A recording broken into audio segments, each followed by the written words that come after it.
Today we get to molest the all-new 2015 Lexus NX200t F-Sport. Now if that description doesn't already confuse you, this is Lexus's first entry into the compact, luxury, sporty SUV market. Let's have a look.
So let's just have a look at it.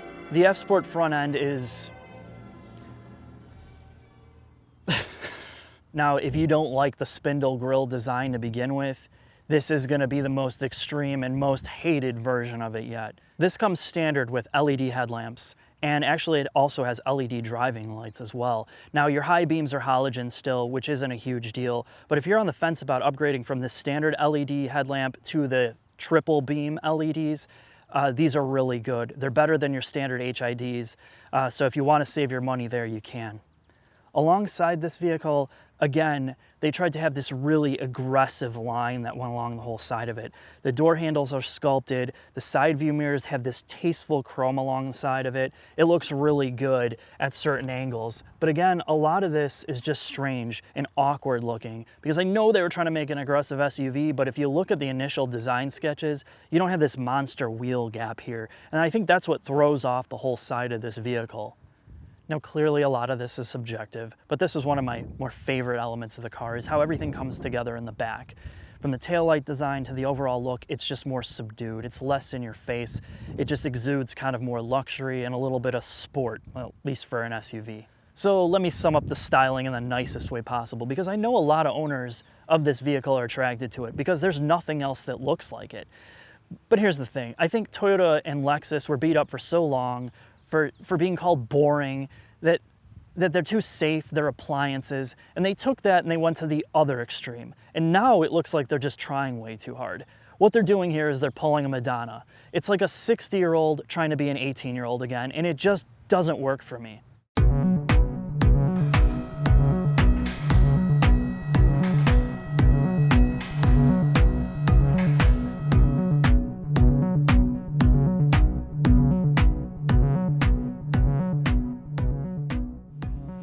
How you doing today, Scott? I'm fine. How are you? I'm real good, real good. What are we looking at? A Lexus RAV4? Or is it the NX, which I can't tell which one it is right now. Lexus claims that this is 90% new, that it only shares certain components with the RAV4.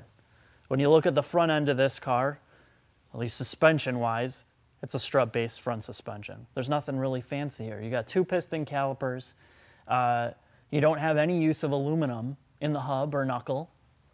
Your end links, everything here is just standard base. Basic. So clearly everything looks standard until you get to the turbo.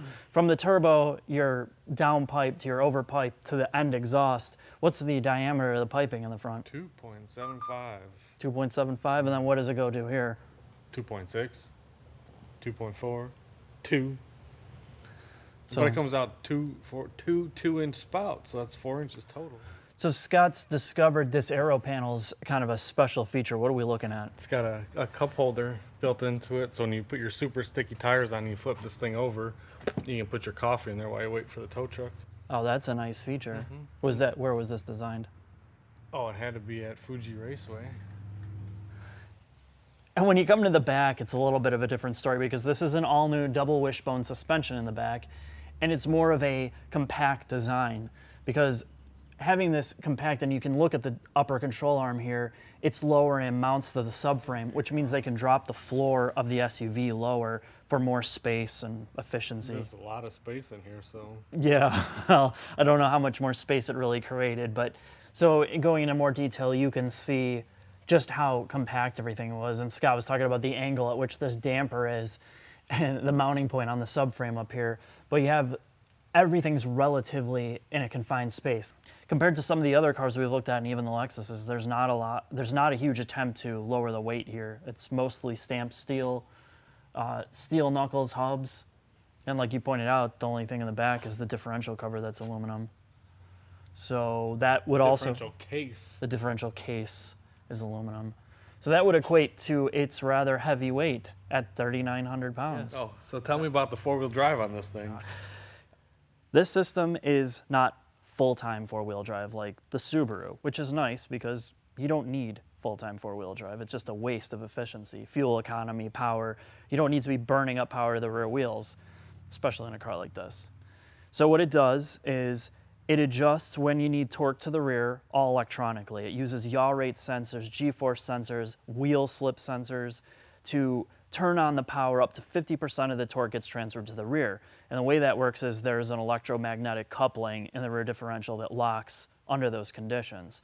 So cruising along, it's 100% front wheel drive. So the other thing that this car has, which is kind of strange, and they actually put it in the CT Lexus, is it has a lateral damper. Well, if it's in the CT, it should be in everything. Well, probably, but I don't think that it is. I think they added it there first and then added this next.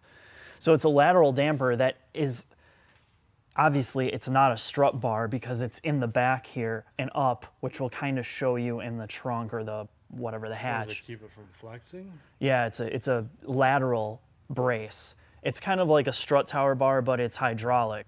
Turbowski was saying this is a girl's car because he looked at the VIN and it says JT Barb. So clearly, he doesn't know what he's talking about. What are you doing with that? Of course I know what I'm talking about. I know superchargers, and this car's missing that. Well, it's already got a 2-liter turbo. 2-liter turbo needs a V6 supercharged minimum. So you're gonna put that in here on top of that? Yeah, look at that. Just go. Bolts, right? It's a bolt-in? You don't have to cut anything or modify? Just shut the hood. We can reroute the belt around. Yeah, but then you can't run in the Atkinson cycle We'll anymore. run in the auto cycle the whole time. That's nonsense. It'd be easy. Oh, it's always easy. I saw it on YouTube. It took them 15 minutes to do it. There is a lot of technology into this 2-liter. And there's so much that I'm not going to cover it here, but some of the highlights are you have a twin-scroll turbo, and the way that this is tuned is it's tuned to be, well, in my opinion, it's tuned more like a naturally aspirated car. It builds up power to the red line. Yes, there's torque down low, but it's not instantaneous torque. It's more in the 3,000 RPM range. So when you're revving it out, you don't sense turbo lag. You don't sense a lot of the things that, your more fuel-efficient based turbochargers do. But this motor specifically, when they started development, they brought in the LFA V10 engineer. He was the drivetrain engineer for the LFA. So he was involved in this project. So what you've got here is a whole host of technology that they've thrown in here. One of the things they did is they don't use an air-to-air intercooler. They use a liquid-to-air intercooler, which doesn't heat soak as fast. And it improves back-to-back performance acceleration tests. And it gives you consistent feel. So I don't know why they put it in here first. Maybe it's because it was going to be a low production car, even though they don't plan on it being a low production car. But there's some stuff they did here that was cool. The turbo in this car was being developed in 2006 for a race series. The initial development of the NX started in 2009. So those engineers got together and they knew they wanted to have a different motor for this. So they pulled the turbocharging system from that race team and then they combined it with this new 2-liter. So the other thing that they've done here is you have VVTi on the exhaust side and you have VVTi-W on the intake side, which the W stands for wide. All that means is they can do more with valve overlap. So they can run this motor in the Atkinson cycle and the Otto cycle. So That's mind-blowing. It's going to be mind-blowing to repair. Yes. Yeah, They spent a lot of time on the intake tubes to make more power, less noise, and only to add a sound generator. Yeah, and that's the funny part because it's got a bypass valve for the turbo. and they felt like people would be offended by the bypass valve sound. So they put a chamber to capture the release of the bypass noise so you don't hear the bypass. So when you're driving this car, of course, it's a Lexus quiet, but you can't hear anything. It's so muted, it's almost boring. You got all this technology in here. You don't hear any intake induction. You don't hear any exhaust noise, but then you get the digital sound reproduction. Digital noise. I want to see what they're going to do with this. Obviously, I wouldn't want to deal with fixing it or working on it or doing anything to it, but this has potential. I'd just leave it stock and maybe stance it. You're going to stance this thing? Mm-hmm. Can you imagine the wheels like that going down the road? I'd chrome this grill out, all of it. I would hand paint each one.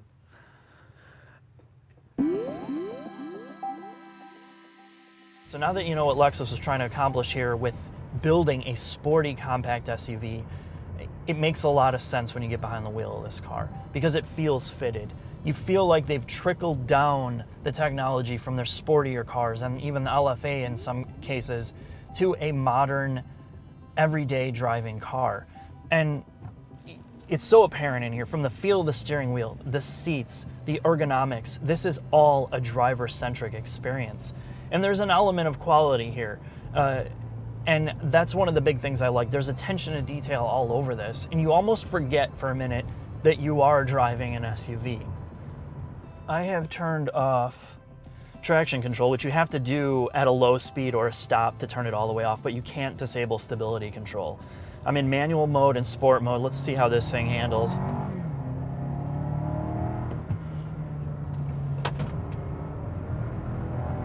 Still cutting power. It's a little floaty.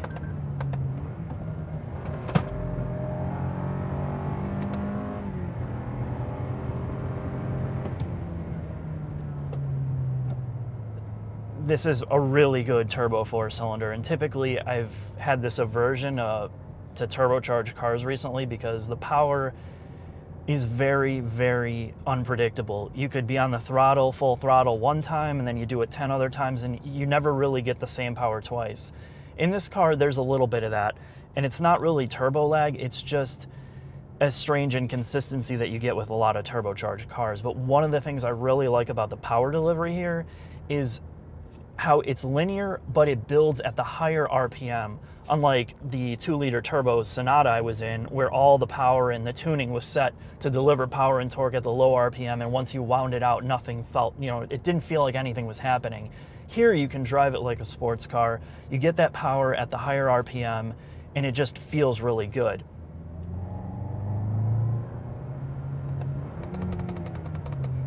All right, let's take this car through some of the turns again and see how the handling is.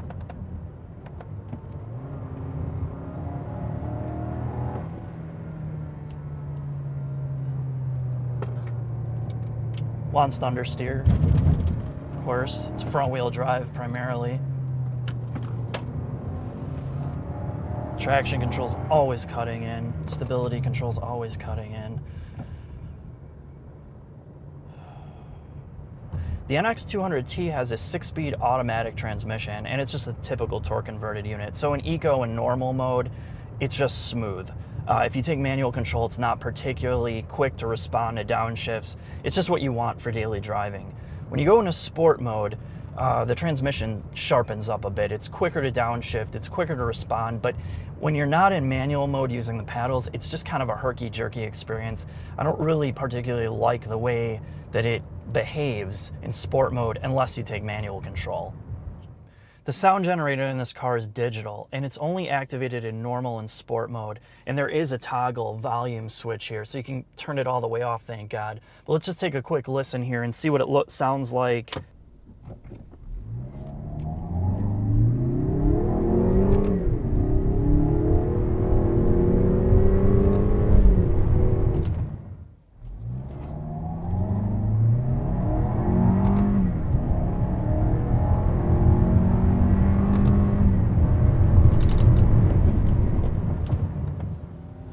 I said in my other video, I don't really have a problem with creating induction noise in the cabin, right?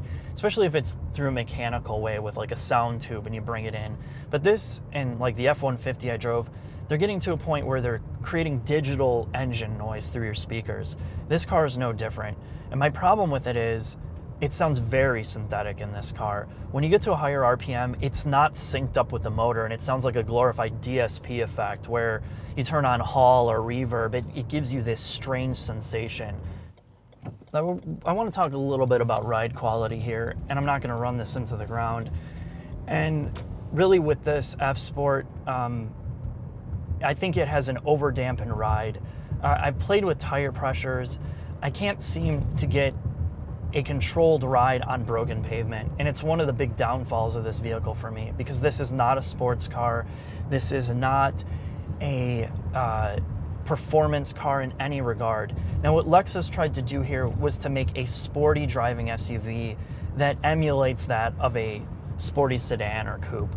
And this still is an SUV. You have a high ride height, there's a lot of wheel gap, there's a lot of suspension travel, so they try to compensate by making the dampers more firm, by increasing the spring rates. And on just driving around every day, if you're on smooth pavement, it's a really good experience. If you want to take corners, this is a good SUV to do that. The driving dynamics are really good.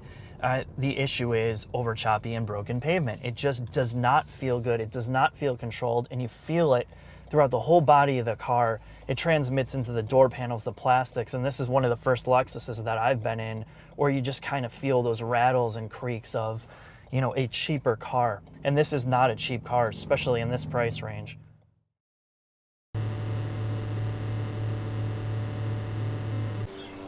All right, we're here to do this move. Looks like Turbowski's got the truck.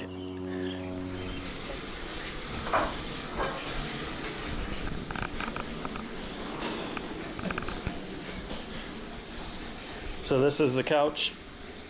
What are we gonna do with it? Throw it off the balcony. Yeah, that's a good idea. Where's it gonna land? Right here? Down there.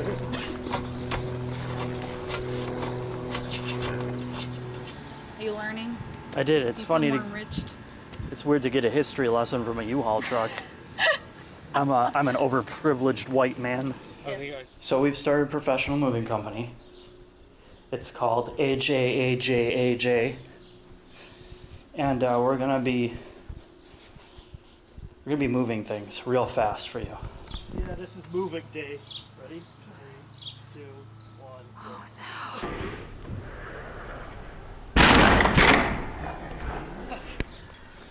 It's a nice necklace Put it holder. on its back.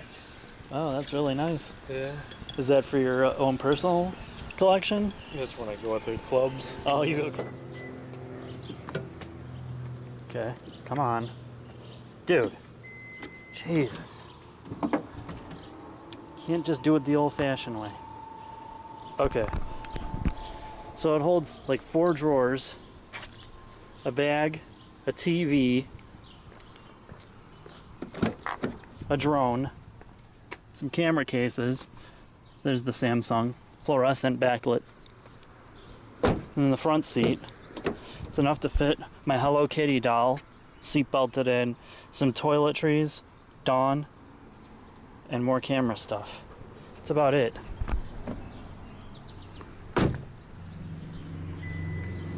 Oh, I'm sorry I didn't close the hatch. Oh, bro. Dude, it's empty. How does it feel? One down. Who knows how many to go? I mean, how do you feel getting deported? Oh. Back to Switzerland? Or Sweden? Wherever you're Sweden. Wah, wah. from. You checked all the cabinets, all the drawers?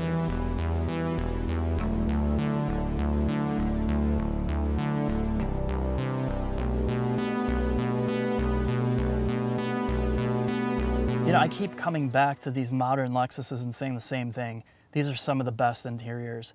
And a huge part of this is because the people that work there clearly know how to put soft touch materials where they need to be, where you interact with things.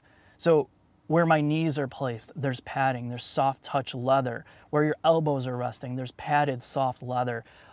And where you're not touching surfaces, they put all this great accent pieces in here.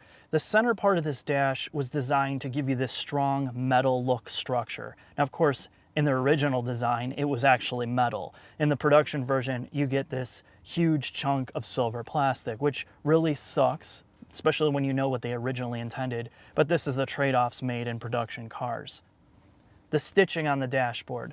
It's just the little touches here that take this from plain and boring to something actually comfortable and being a car that you want to get inside.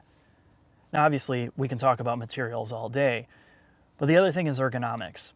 And in terms of Lexus, they do some of the best work. And I really don't understand why other manufacturers don't get some of this stuff.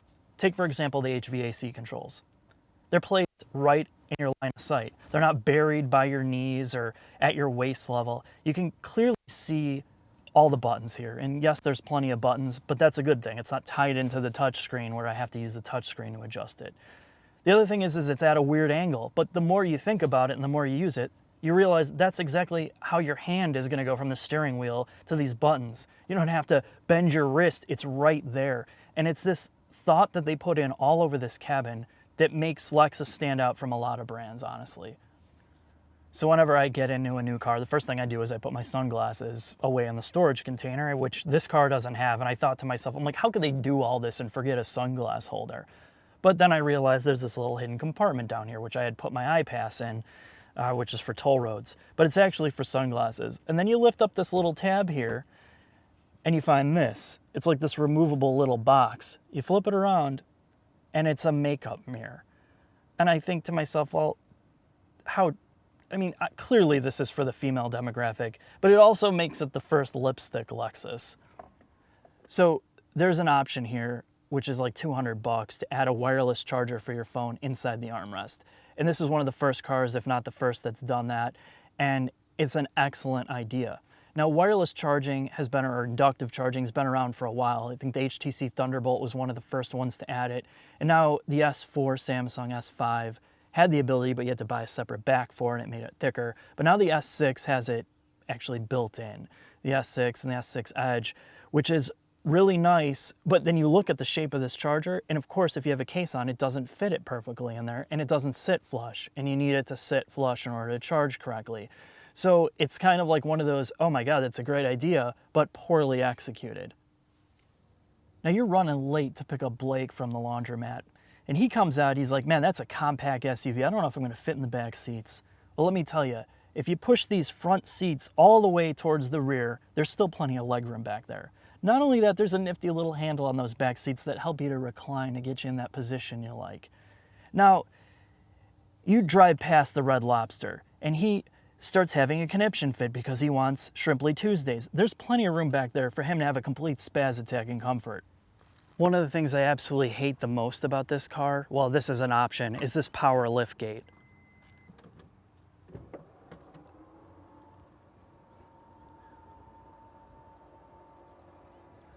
It takes forever.